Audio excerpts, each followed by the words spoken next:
मां से बढ़कर के कोई भी सबसे पहली जगत में पूजनीय और श्रेष्ठ गुरु मां है। इसलिए उन दुर्बुद्धि, उन दुराचारी, उन नरकगामी पुरुषों की क्या बात करें जो अपने मां के ऊपर हाथ उठा देते हैं, जो अपने मां को कटुवचन कहते हैं। मां जैसा 9 महीने गर्भ में रखा, इसके बाद हमारा कितने वर्षों तक मलमूत्र फेंकती रही, अपने रक्त को दूध बनाकर हमें पिलाकर पोषण करती रही, उस मां का अब जब सेवा करने का अवसर आता है, अनाथ आश्रम भेजा। माना तो 10 लाख रुपया, 100 लाख रुपया जमा कर देगा अनाथ आश्रम में, उनकी खूब सेवा होगी। लेकिन प्यार, अपना पुत्र अगर 2 रोटी लेकर के आए मुस्कुरा करके, मां कैसी हो, इससे बढ़ करके रुपया पैसा और सुविधा नहीं होती। प्यार कौन देगा? तुम बच्चे थे, तुम्हें अनाथ आश्रम में भेज जाती, जाकर के पैसा जमा कर देती, तेरा हालत क्या होता। आज जब मां की सेवा का अवसर आया, ये जवान लोग VIP बनते हैं। ये धर्म है, धर्म निश्चित अपना प्रभाव दिखाकर रहता है। तो अधर्म करोगे तो दंड मिले। सबसे पहली बात समझ लो, मां, जिसके मां हो और कोई देवी देवता पूजने की जरूरत नहीं, पूजो तो तुम्हारे भाग्य की बात है, लेकिन सबसे बड़ी देवी मां है, सबसे बड़ी पूजा मां है। अगर अपनी मां की सेवा कर ली तो भगवान को प्रसन्न कर लिया। मान जाओ हमारी बात, जहां तक हमारी आवाज पहुंचती हो, अगर तुम्हारी मां हो तो चूकना मत। मां का आशीर्वाद ले लो, विश्व ब्रह्मांड में कभी परास्त नहीं होगे। मां महामहिम गुरु है। हां, अगर आप वृंदावन वास करते हो, अपनी मां को पास रखो। जैसी भी परिस्थिति हो, उस परिस्थिति से अपनी मां की सेवा करो, अपने पिता की सेवा करो। संन्यास लेने पर वो पिता सन्यासी बालक के साष्टांग दंडवत करेगा, लेकिन वो बालक अपनी मां को साष्टांग दंडवत करेगा। ये बहुत बड़ी महिमा मां की है। पूज्य बाबा कह रहे हैं, इसलिए मां को इस मनुष्य लोक में प्रथम देवता, प्रथम गुरु मानना चाहिए। मातृ देवो भव हमारा वेद कहता है, और पितृ देवो भव। अपने माता पिता की जिसने सेवा नहीं की, आज्ञा नहीं मानी, मनमानी आचरण किए, वो कभी सफल नहीं हो सकता, किसी भी मार्ग में सफल नहीं हो सकता। पूरा जीवन रुपया कमा करके अपने बेटे को बाबूजी बनाना चाहो, बेटे ने जब बूढ़ा अवस्था आई, पानी देने की अवस्था आई, तो घर से निकाल दिया। माता पिता की आराधना करना ये भगवत भक्ति है। पुंडरीक जी महाराष्ट्र में अपने माता पिता को भगवान मान करके उन्हीं के 8 पैर सेवा में रहते। तो आज भी जो विट्ठल भगवान है, उन्हीं को दर्शन देने के लिए गए थे। एक ईंट डाल दी, उसी ईंट में खड़े हो गए। ऐसे आज भी खड़े हैं। ऐसे कहा, जब माता पिता की सेवा पूर्ण हो जाएगी तब महाराज आपके दर्शन करेंगे। माता पिता भगवान का स्वरूप है।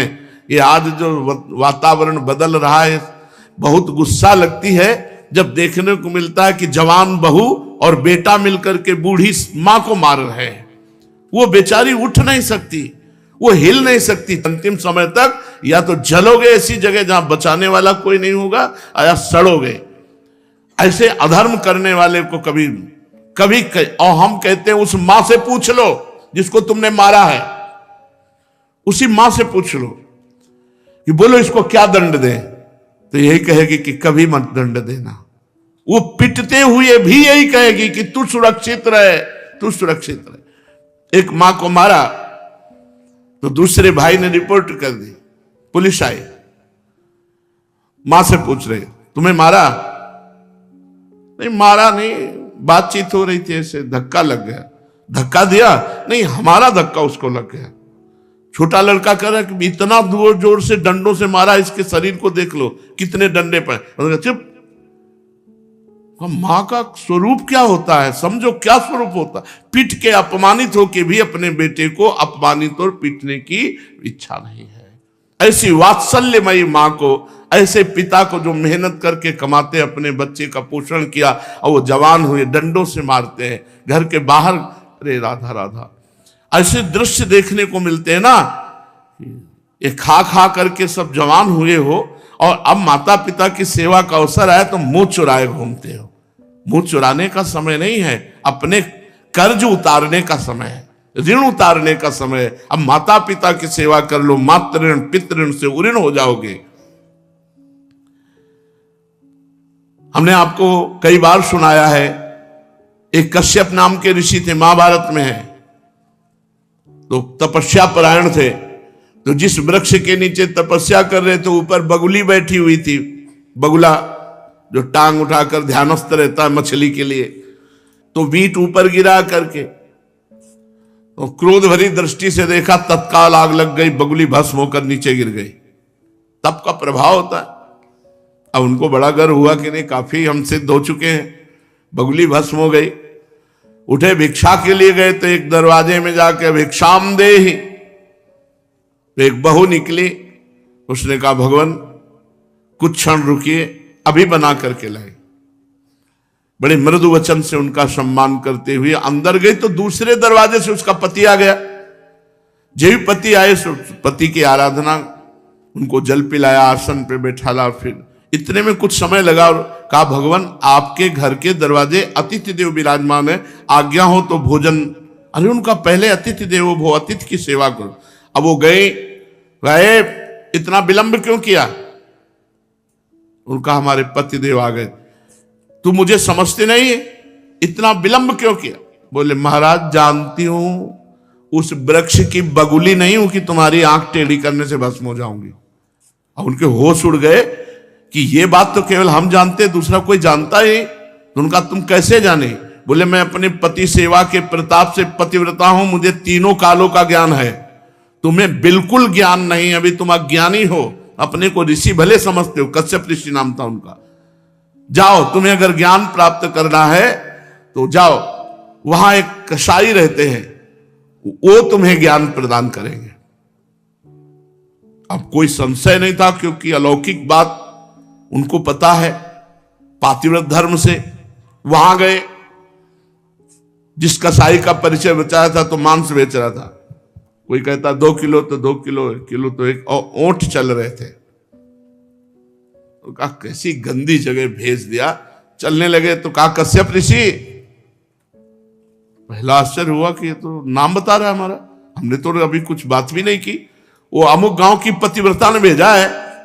अब और आश्चर्य हुआ, कहा हाँ। बोले बस खड़े रहो, मैं अपना व्यापार कर लूं, बस अभी आपके साथ चलता हूं। खड़े रहे, थोड़ी देर में वो बेच के दुकान बंद करके कहा तो उनका पहले ये बताओ इतना निंदनीय कार्य करते हो तुम? तो उनका मेरा जन्म हुआ है इसी कुल में, मैं हिंसा नहीं करता, मैं मांस लाता हूं और बेचता हूं और अपने परिवार का पोषण करता हूं क्योंकि मैं ऐसे कुल में जन्मा हूं। तो उनका तुमको ये कैसे पता चल गया मेरा कश्यप नाम है? बोले आपका नहीं, आपके बाप का, आपके पुरखों तक का हमको पता है। और ये कैसे पता चला कि वो बहू ने आपको कहा है ऐसा? बोले मुझे तीनों काल का ज्ञान है, भूत भविष्य वर्तमान। बोले इतना निंदनीय कार्य करते हो और तीनों काल का? बोले हर समय नाम जप करता रहता हूं और अपने कुल के अनुसार व्यापार करता हूं, और मेरी प्रधान पूजा, चलो घर देखो। जब घर में गए तो श्वेत पलंग पर बूढ़े माता पिता सजाए देवता की तरह बैठे थे, जाके साष्टांग दंडवत की और कहा मां आपके घर में अतिथि आए हैं, उनका अतिथि से मिलो और सेवा करो। उनका ये हमारे भगवान है, 8 पहर इनकी पूजा करता हूं, अपने माता पिता की, और अपने कुल के अनुसार आचरण करता हूं और निरंतर नाम जप करता हूं, उसके प्रताप से मुझे तीनों काल का ज्ञान है, भूत भविष्य वर्तमान। तुम अपने माता पिता को छोड़ करके तपस्या के लिए निकले हो, और वो भी अंधे हैं तुम्हारे माता पिता जो स्वयं पानी नहीं ले सकते, तुम्हें कभी न परम पद मिलेगा, न स्वर्ग मिलेगा, नरक मिलेगा तुम्हें। उसी समय वापस हो गए, और जब माता पिता का शरीर पूरा हुआ तब पुनः तपस्या में लगे। माता पिता भगवान का स्वरूप है। स्वयं प्रात काल उठी कै रघुनाथा, मातु पिता गुरु ना वही माथा। अपने माता, अपने पिता, अपने गुरुदेव के चरणों में स्वयं राम जी महाराज मस्तक रखते थे प्रात काल उठ करके। सबसे पहले अपने माता पिता की जो आज्ञा का उल्लंघन करते हैं उन्हें कभी सद्गति प्राप्त नहीं होती। अब ध्यान से सुनो, यदि माता पिता भगवान का नाम जब भगवान की भक्ति का विरोध करने वाले हो तो उनकी नहीं बात माननी चाहिए। यदि माता पिता भगवान की भक्ति का विरोध करने वाले हो तो नहीं माननी चाहिए। यदि माता पिता गंदी आज्ञा करे तो नहीं देना चाहिए। रोटी दाल खाओ, नहीं चाहे उपवास करके मर जाओ, तुम्हें मुर्गा और बकरी नहीं देंगे आके, तुम्हें शराब नहीं पिलाएंगे आके। एक तरफ भक्ति का वर्णन किया, अब ये वर्णन किया उनके दुष्परिणाम। और अगर माता पिता गलत आज्ञा करते हैं तो नहीं, पानी पी के रहो, ऐसे रहो, शराब तुम्हें नहीं देंगे, मांस तुम्हें नहीं देंगे। क्यों गलत आदत बनाई? जो धर्म विरुद्ध है वो हम तुम्हें लाके नहीं दे सकते। यदि माता पिता भक्ति विरोधी हो तो उनकी बात नहीं माननी चाहिए।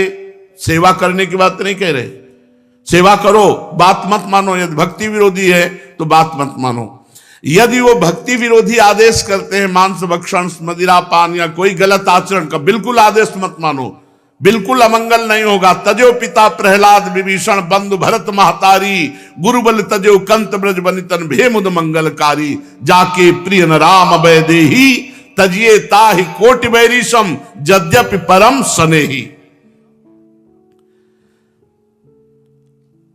दूसरे का धन चोरी से, बेईमानी से, घूस से, छल कपट से कभी नहीं लेना चाहिए। नहीं, वो तुम्हारे परिवार की बुद्धि भ्रष्ट करके नष्ट कर देगा। इस बात को बैठा लो, वो एक ही बार वाला सब पूरा नष्ट कर देगा। तुम्हारे घर के बच्चों की बुद्धि भ्रष्ट, पत्नी की बुद्धि भ्रष्ट और तुम्हारी बुद्धि भ्रष्ट, रोगे बाद में बैठ के। कितने ऐसे उदाहरण हैं। एक बहुत बड़े ऑफिसर पद में थे, फार्म हाउस और क्या क्या, अकेला लड़का, नक्शा था, कई गाड़ियां सब।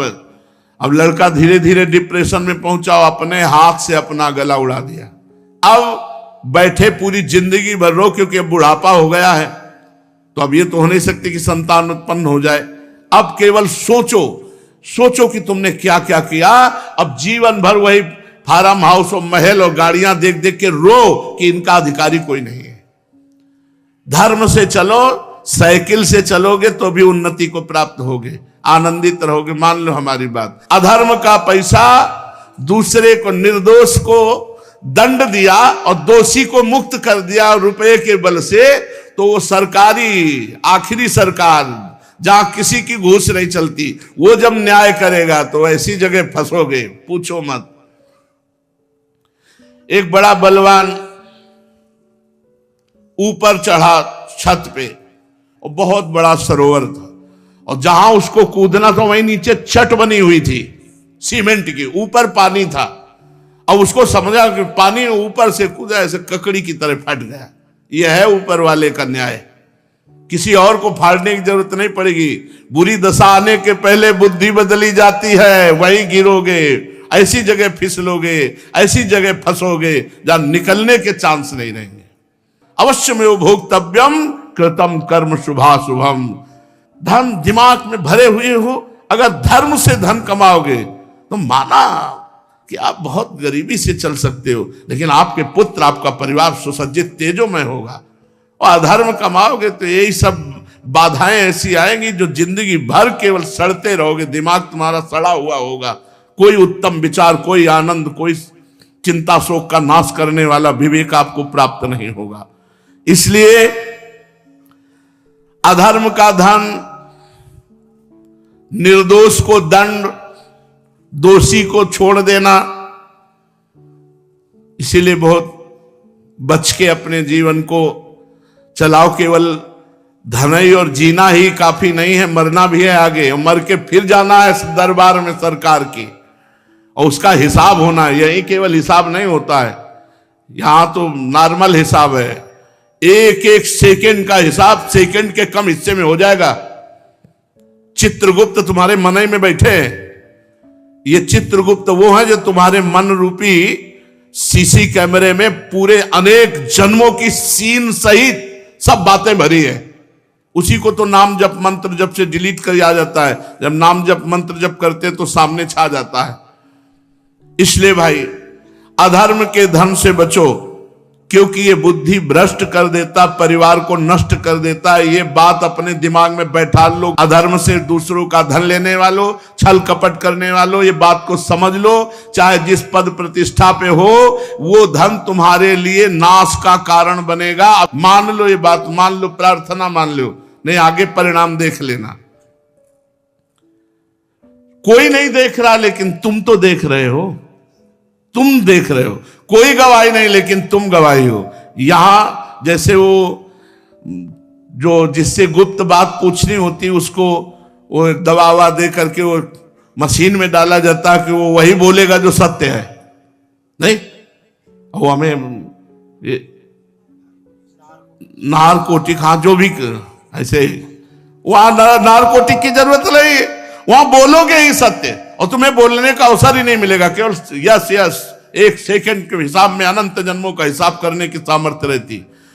तुम्हारे सामने शील चल रही, तुम स्वीकृति देते चले जा रहे हो। बस ये चल सुअर बन, गधा बन, अब गए सुअरी की कोख में, अब भोगो। अवश्य में भोक्तव्यम कृतम कर्म शुभाशुभम। भाई सावधान, ये कर्म भूमि है, जो कर्म करोगे तुम्हें भोगना। हम खुल के इसलिए कहते हैं कि तुम्हारे दिमाग में पहुंच जाए, तुम्हारे दिमाग में समझ में आ जाए। और ये मत सोचना कि दान दे देंगे तो हम पवित्र हो जाएंगे, डबल पाप लगेगा। अगर भजन करने वालों को अधर्म का धन दान किया तो उनकी बुद्धि भ्रष्ट हुई, उनका भजन मारा गया और नरक जाओगे। अधर्म से कभी भी धर्म की पूर्ति हो ही नहीं सकती।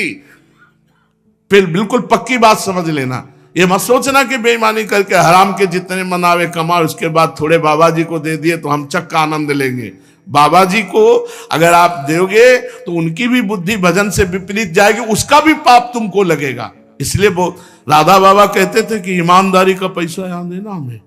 जैसे कभी किसी को कोई भागवत सुना को तो बोले हम तुम्हें दक्षिणा देना चाहते, तो एक घास काटने वाला है, बोले बाबा पक्की ईमानदारी का, हम रोज घास काटते हैं, उसी का मिलता है, लाओ। बाबा बोले लाओ। एक संत को देखा जो पैर का रिक्शा जब चलते थे तो उसी ऐसे खड़े हो जाते, ला रहे, बोले बाबा हम गरीब आदमी। बोले ला, तो 50 पैसा दे देता या 1 रुपया, वही बस ले, कि वो पसीना चुआ रहा है, मेहनत कर रहा है, वो 50 पैसा 1 रुपया दे। आजकल प्रायः लोग शॉर्टकट से धनी बनना चाहते हैं। कितनी जन आत्महत्या कर रहे हैं। मोबाइल में वो एडवर्टाइज भी आती है, अब नए नए लड़के और जितने सब हैं करोड़पति बनने के लिए रुपया लगाए चले, माता पिता की पर्स खाली करके वो मोबाइल में वो जुआ गेम ले परेशान है। अनंत ब्रह्मांडों का स्वामी अपने आप को दांव में लगा दो, वो अपने आप को दे देंगे, वो अपने आप को दे देंगे तो अनंत ब्रह्मांड तुम्हारा। तभी कहते हैं बिना दस्तखत के जब जो जरूरत होती है, मांगना नहीं है किसी भी तरह का। आप सत्संग सब सुन रहे हैं, किसी भी तरह का यहां कोई फ्रॉड आपको नजर आता हो कि ऐसे तो कहते हैं कि मैं लेता नहीं हूं, पीछे बैग में ले जाते हैं, लेता कोई खड़ा होकर बता दे, आप दे दोगे हाथ उठा करके। ऐसे किए तो भिक्षुक हैं, बाबा जी हैं। ये बिजली का बिल हमारे घर में बिजली नहीं पैदा होती, इसकी भी फीस लगती है। इसका अगर आप दे देते हो तो आराम से बैठे हो, चल रहा है, और जब कट जाएगा तो दीपक जला के सत्संग करेंगे, माइक हटा के करेंगे। आ जाता है तो दाल रोटी हो जाती है, ज्यादा आ जाता है तो सब्जी भी बन जाती है। आ गया तो जो जैसी व्यवस्था भगवान कर दिए उससे कोई ये नहीं कह सकता कि मेरे से मांगा गया। और भगवान की कृपा से सब कुछ चल रहा है। हमारा अगर जीवन भगवान में अर्पित है तो जिन्होंने अनंत ब्रह्मांड बनाया वो हमारी व्यवस्था नहीं करेंगे क्या यार? तुम्हारे द्वारा व्यवस्था चलेगी। कई बार राधा केल कुंज में यही सत्संग में कहा, तुम्हें भगवान की कसम है अगर तुम्हें लगता हो मेरे द्वारा राधा केल कुंज चलती है तो कभी 50 पैसे भी आमद चढ़ाना, कभी नहीं। ये भगवान से चलता है, देखो कैसे चलता है। ऐसे चलेगा बिना पेट्रोल के, बिना ड्राइवर के। पुष्पक विमान में लगता था क्या ड्राइवर? पेट्रोल लगता था। अरे राधा केल कुंज भी चल रही है, उन्हीं से चल रही, उन्हीं से चल। कैसे चल रही? दिमागों में चल रही, हृदय में चल रही, सबका भरण पोषण हो रहा है।